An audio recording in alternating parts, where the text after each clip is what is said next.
Supreme court ఒక సంచలనాత్మకమైనటువంటి తీర్పు విడుదల చేయడం జరిగింది. ఆ తీర్పు రిజర్వేషన్ అంశం పైన. అయితే కర్ణాటక రాష్ట్రానికి సంబంధించినటువంటి ఇద్దరు తల్లిదండ్రులు ఐఏఎస్ ఆఫీసర్ యొక్క కొడుకు అసిస్టెంట్ ఇంజనీరింగ్ ఎలక్ట్రికల్ డిపార్ట్మెంట్లో రిజర్వ్ కేటగిరీలో ఉద్యోగానికి అప్లికేషన్ పెడితే అతనికి కులము తర్వాత ఇన్కమ్ సర్టిఫికేట్ కావాలని చెప్పేసి దరఖాస్తు చేస్తే ప్రభుత్వం రిజెక్ట్ చేసింది. దాని మీద సుప్రీంకోర్టును ఆశ్రయించడం జరిగింది. అయితే సుప్రీంకోర్టు ఈ అంశం మీద వాదోపవాదాలు విన్న తర్వాత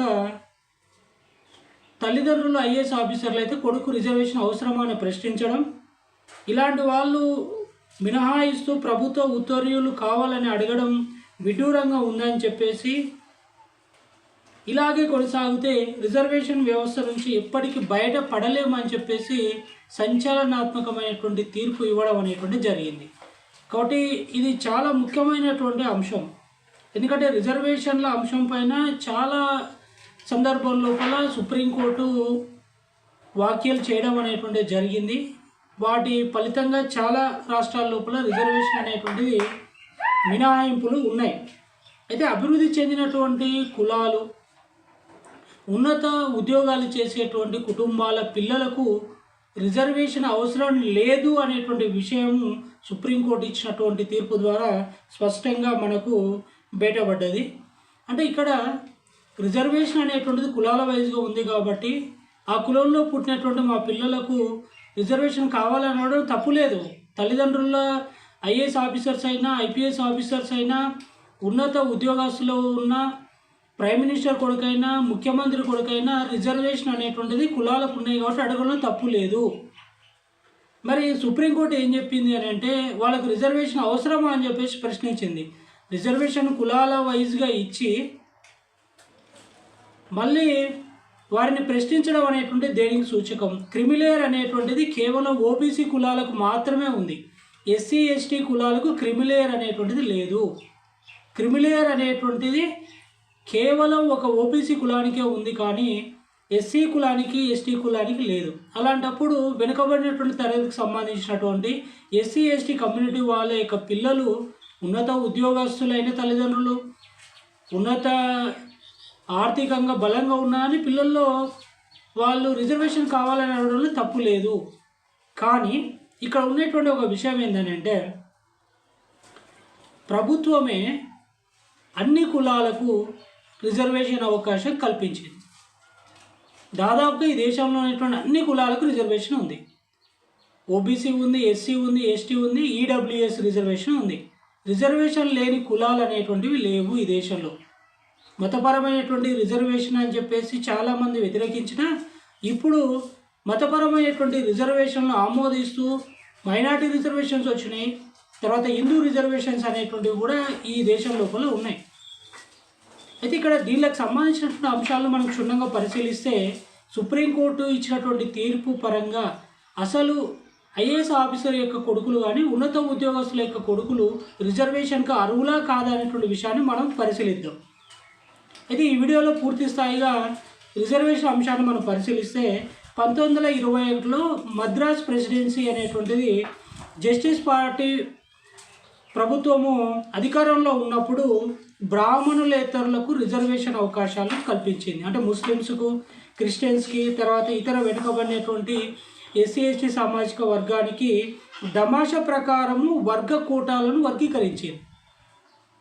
తర్వాత 1927లో కూడా ప్రభుత్వ ఉద్యోగాల అన్నిటిలో కోటా విధానాన్ని విస్తరించింది. అన్ని ఉద్యోగస్తులకు కూడా ప్రభుత్వంలో ఉన్నటువంటి అన్ని ఉద్యోగాలన్నిటికీ కూడా ఈ వర్గీకరణ కోటా అనేటువంటిది వర్తిస్తుంది అని చెప్పేసి 1927 లోపల మద్రాస్ ప్రెసిడెన్సీ సూచించింది. ఫలితంగానే ఈ దేశం లోపల మొట్టమొదటిసారిగా రాష్ట్రాల్లో మద్రాస్ ప్రెసిడెన్సీ లోపల రిజర్వేషన్లు అమలైనవి. ఎప్పుడు అంటే 1921లో. తర్వాత ఏం జరిగింది? 1932లో మహారాష్ట్రలో డాక్టర్ బిఆర్ అంబేద్కర్ గారు గాంధీజీ మధ్య ఉన్నటువంటి ఒప్పందాన్ని మనం పూనా ఒప్పందము అంటున్నాం. 1932లో ఈ పూనా ఒప్పందాన్ని చేసుకోవడం అనేటువంటి జరిగింది. అంటే మద్రాస్ ప్రెసిడెన్సీలో ఉన్నటువంటి రిజర్వేషన్ అమలు ఏ విధంగా అయితే ఉందో అదే విధమైనటువంటి రిజర్వేషన్ యొక్క సిస్టాన్ని ఈ దేశవ్యాప్తంగా మొత్తం వెనుకబడినటువంటి వర్గాలకు రిజర్వేషన్ కల్పించాలని చెప్పేసి డిమాండ్ చేస్తూ హిందూ రిజర్వేషన్ని బలపరిచినటువంటి మొట్టమొదటి వ్యక్తి డాక్టర్ బిఆర్ అంబేద్కర్ గారు. అయితే ఈ హిందూ రిజర్వేషన్ను మొదట గాంధీ వ్యతిరేకించిన తర్వాత ఒప్పందం చేసుకొని పూనా ఒప్పందం ద్వారా అణగారినటువంటి వర్గాలకు మొట్టమొదటిసారిగా సీట్లను కేటాయించేటువంటి ఒప్పందం అనేటువంటి జరిగింది. దాని ప్రకారమే భారత ప్రభుత్వ చట్టము అంటున్నాం. 1935 భారత ప్రభుత్వ చట్టం ప్రకారము వెనుకబడినటువంటి అణగారినటువంటి వర్గాలకు సంస్థాగతంగా అధికారికంగా రిజర్వేషన్ అనేటువంటిది చట్టం చేసింది. 1935లో భారత ప్రభుత్వ చట్టాన్ని అనుసరించి వెనుకబడినటువంటి అణగారిన వర్గాలకు సీట్ల రిజర్వేషన్ అధికారికంగా ఏం చేసిందంటే సంస్థాగతం చేసిండ్రు. అంటే ఇంకా వెనుకబడినటువంటి తరగతులు రిజర్వేషన్ దేశవ్యాప్తంగా ఇచ్చినట్టు. ఎప్పుడు ఇచ్చిండ్రు? 1935లో ఇచ్చిండ్రు. ఎంత రిజర్వేషన్ ఇచ్చిందంటే మొట్టమొదటిసారిగా కార్యనిర్వాహక మండలి, కేంద్ర సివిల్ సర్వీసెస్, ప్రభుత్వ ఉద్యోగాల్లో 8.5% రిజర్వేషన్ను ఎస్సీ కులాలకు, షెడ్యూల్డ్ కులాలకు రిజర్వ్ చేశారు. మొత్తం కాదు, కేవలం షెడ్యూల్డ్ కులాలు అని చెప్పేసి కొన్ని కులాలను ఎస్సీ అనేటువంటి సామాజిక వర్గం ఉంది, షెడ్యూల్డ్ క్యాస్ట్ అని చెప్పేసి ఆ షెడ్యూల్డ్ క్యాస్ట్లో ఉన్నటువంటి కులాలకు మాత్రమే 1935లో 8.5% రిజర్వేషన్ సౌకర్యానికి సిఫారసు చేసి అమలు చేశారు. అయితే అంటే ఓబీసీ అనేటువంటిది లేదు, ఎస్టీ సామాజిక వర్గం అనేటువంటిది లేదు, అక్కడ కేవలం షెడ్యూల్డ్ క్యాస్ట్ అనేటువంటిది పేరు పెట్టి బ్రిటిష్ ప్రభుత్వం లోపల ఈ దేశంలో మొట్టమొదటిసారిగా ఇచ్చినటువంటి రిజర్వేషన్ ఎంత అంటే 8.5% రిజర్వేషన్ ఇచ్చింది దేశవ్యాప్తంగా.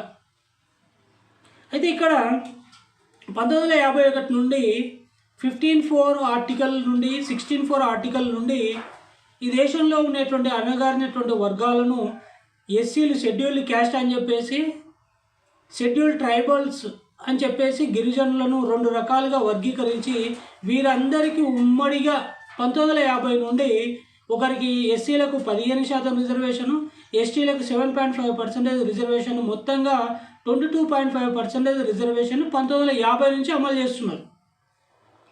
అయితే ఇక్కడ ఒక విషయం ఏంటంటే మనకు 1979లో మళ్ళీ జనతా పార్టీ అధికారంలోకి వచ్చింది. ఈ జనతా పార్టీ అధికారంలోకి వచ్చిన తర్వాత సోషలిస్టులు ఏం చేసిండ్రంటే వెనుకబడినటువంటి వర్గం అని చెప్పిండ్రు, కానీ వెనుకబడినటువంటి సామాజిక వర్గాన్ని విస్మరించిండ్రు. వెనుకబడినటువంటి సామాజిక వర్గాలు వేరే ఉన్నాయి, చాలా వెనుకబడినటువంటి కులాలు ఉన్నాయని చెప్పేసి ఒక కమిషన్ వేయడం జరిగింది. దాన్నే మనం బీపీ మండల్ కమిషన్ అంటున్నాం. మరి బీపీ మండల్ కమిషన్ ద్వారా 1979లో కొన్ని సిఫారసు వచ్చినాయి.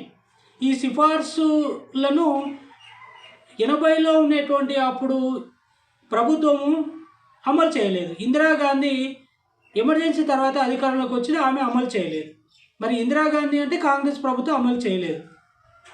1990 నుండి ఈ రిజర్వేషన్ అనేటువంటి ఓబీసీలకు రిజర్వేషన్ ఇవ్వాలి అని చెప్పేసి మండల్ సూచించినటువంటి 27% రిజర్వేషన్ ఏదైతే ఉంటుందో అది ఓబీసీలకు ఇవ్వాలి అని చెప్పేసి 1909 నుండి మండల్ కమిషన్ సిఫారసులు అమలు చేసింది.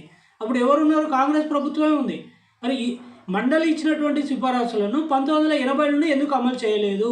10 సంవత్సరాలు ఎందుకు ఆపినరు ఆ రిజర్వేషన్స్ అని అంటే కాంగ్రెస్ ప్రభుత్వంతో సమాధానం. 1990 నుండి మరి రిజర్వేషన్ 27% ఓబీసీలకు రిజర్వేషన్ అమలు చేస్తుంది. ఎందుకంటే కాలయాపన చేసింది కాంగ్రెస్ ప్రభుత్వమే. దాంట్లో ఓబీసీలో దాదాపుగా ఈ 2500 కులాలు ఉన్నాయి, ఎస్సీలో 1100 కులాలు ఉన్నాయి, ఎస్టీల్లో 700 కులాలు ఉన్నాయి. అంటే ఇవన్నీ కూడా ఈ కులాల సమూహాలను మొత్తము ఇన్ని కులాలను ఈ దేశంలో దాదాపుగా అప్పుడు ఉండేటువంటి జనాభా ఎంత అంటే దాదాపుగా 90% జనాభాను రిజర్వేషన్ పరిధిలోకి తీసుకొచ్చారు. 90% మందికి రిజర్వేషను 1990 నుండి అమలయ్యింది. ఎస్సీలు అని చెప్పేసి, ఎస్టీలు అని చెప్పేసి, ఓబీసీలు అని చెప్పేసి అలా ఉన్నటువంటి జనాభా 90%. తర్వాత ఏం జరిగింది? ఇదే ప్రభుత్వము జనతా పార్టీ ప్రభుత్వం ఇచ్చినటువంటి ఓబీసీ రిజర్వేషన్ తర్వాత విడిపోయినటువంటి బీజేపీ అని ఏర్పడి భారతీయ జనతా పార్టీ అధికారంలోకి వచ్చిన తర్వాత ఈడబ్ల్యూఎస్ అనేటువంటిది రిజర్వేషన్ తెచ్చింది. ఈడబ్ల్యూఎస్ రిజర్వేషన్లో ఉన్నటువంటి అంశాలు ఏంది అని అంటే, ఆర్థికంగా వెనుకబడినటువంటి ఈ కులాలలో ఉన్నటువంటి వర్గాలకు రిజర్వేషన్ ఇస్తాము అని చెప్పేసి వచ్చింది. దాంట్లో ఏముంది? విద్యా ఉద్యోగ రిజర్వేషన్ మొత్తం 10% దేశవ్యాప్తంగా మేము ఇస్తామని చెప్పేసి ఒక చట్టాన్ని చేయడం జరిగింది. అంటే ఇంకేడుంది రిజర్వేషన్? ఇంతకుముందు 90% ఉన్నటువంటి వర్గాలకు రిజర్వేషన్ ఇచ్చిండ్రు. వెనుకబడినటువంటి ఫార్వర్డ్ కమ్యూనిటీస్ మేము అని చెప్పేసి 10% ఉన్నటువంటి వాళ్ళు కూడా రిజర్వేషన్ తీసుకోవాలి. అంటే దేశం లోపల మొత్తం 100% రిజర్వేషన్ అనేటువంటిది అయిపోయింది. మేమెంతో మాకంతా అని చెప్పేసి చాలామంది అడుగుతున్నారు. మా కులం ఎంత జనాభా ఉందో అంత రిజర్వేషన్ కావాలంటున్నాం. అది ముందుకే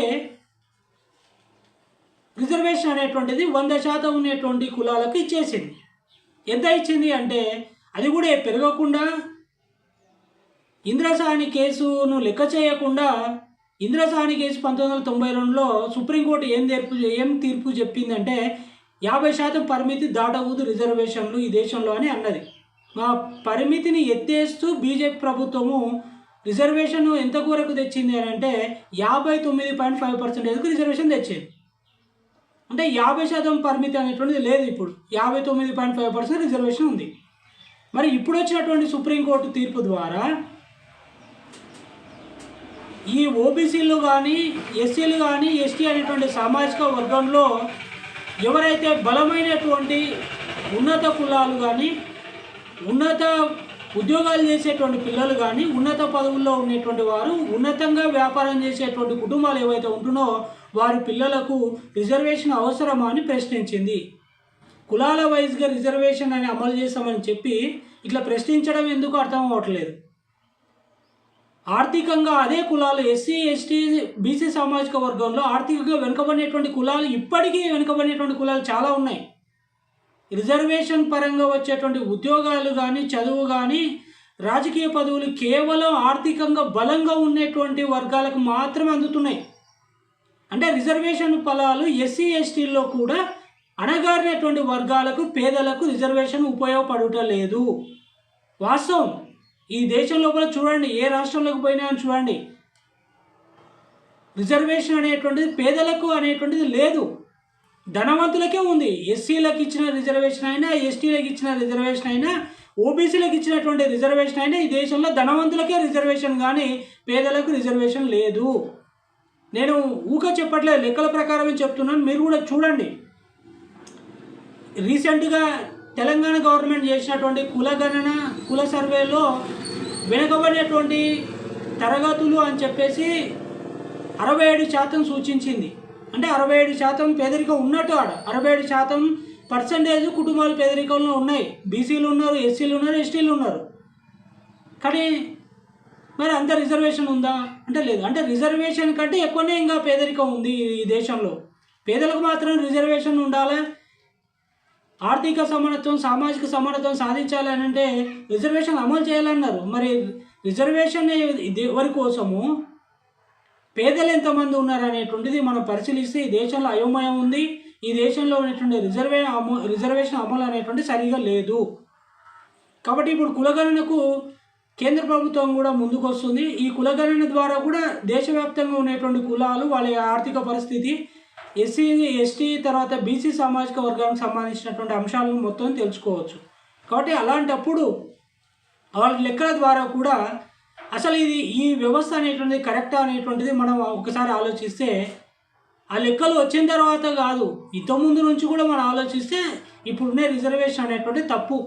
కులాల పరంగా రిజర్వేషన్ అనేటువంటి 100% తప్పు. కాబట్టి ఈ సిస్టాన్ని కొనసాగించకుండా ఆర్థికంగా వెనుకబడినటువంటి కుటుంబాలు ఏవైతే ఉంటారో వాటిని మాత్రమే గుర్తించి, మీరు ఎన్నో సర్వేలు చేసిండ్రు, మీ దగ్గర కుటుంబానికి సంబంధించినటువంటి సర్వే ఎంతో ఉంది, కుటుంబాలకు సంబంధించినటువంటి ఆర్థిక వివరాలు ఉన్నాయి, రెవెన్యూ మీ దగ్గరనే ఉంది, రికార్డ్స్ అన్నీ. తర్వాత పాన్ కార్డ్స్ ఇష్యూ చేస్తున్నారు. తర్వాత ట్యాక్స్ కట్టించుకుంటున్నారు. అన్నీ మీ దగ్గరనే, కేంద్రం దగ్గర అన్ని లెక్కలు ఉన్నాయి. ఆ లెక్కల ద్వారా కేవలం ఏ కుటుంబాలు అయితే ఈ దేశంలో వెనుకబడి ఉన్నాయో ఆ కుటుంబాలకు సంబంధించినటువంటి పర్సంటేజ్ బయటికి తీయండి. మీరు ఆ పర్సంటేజ్ ఎంత ఉందో బయటికి తీస్తే రిజర్వేషన్ ఎంత అమలు చేయాలని ఈ దేశంలో తెలుస్తుంది. కానీ ఇట్లా కులాలకు వైజ్గా ఆ కులానికి ఇంత, ఈ కులానికి ఇంత, మేమెంతో మాకంత అని ఇచ్చుకుంటూ పోతే ఆడ ఏం మిగలదు. ఈ దేశం మొత్తం కూడా రిజర్వేషన్ విధానం కుక్కలు చేసిన విస్తరాకులాగా తయారవుతుంది. కాబట్టి నేను కోరేది ఏంటంటే వెనుకబడినటువంటి కుటుంబాల యొక్క డాటాను బయటికి తీసి ఎంత పర్సంటేజ్ వెనుకబడినటువంటి కుటుంబాలు ఉన్నాయి ఈ దేశంలో బయటికి వచ్చిన తర్వాత అప్పుడు రిజర్వేషన్ అనేటువంటిది ఎంత అమలు చేయాలనేటువంటిది లెక్క కట్టాలి. ఎంత వెనుకబాటుతనం ఉందో ఆ పర్సంటేజ్కు ఆధారంగానే ఆ కుటుంబాలకు ఖచ్చితంగా రిజర్వేషన్ ఇవ్వాలి. విద్య, ఉద్యోగ, రాజకీయ రిజర్వేషన్ వాళ్ళకే ఇవ్వాలి. కానీ ఈ దేశంలో ఉన్నటువంటి ఈ వ్యవస్థ, ఈ రిజర్వేషన్ విధానం అనేటువంటిది దీంట్లో ఒక కుట్రపూరితమైనటువంటి రిజర్వేషన్ వ్యవస్థగా ఉంది. ఎవరికి ఉపయోగకరంగా ఉంటుంది ఆ రిజర్వేషన్, ఎవరికి ఉపయోగకరంగా ఉండదు అనేటువంటిది ఆలోచించలేదు. కాబట్టి ఇది అన్యాయం. ఈ దేశంలో రిజర్వేషన్ విధానాన్ని భ్రష్టు పట్టించిండ్రు. ఇప్పటికైనా సరే కుటుంబాలకు మాత్రం రిజర్వేషన్ ఇవ్వాలని చెప్పేసి కోరుకుంటూ ముగిస్తుంది.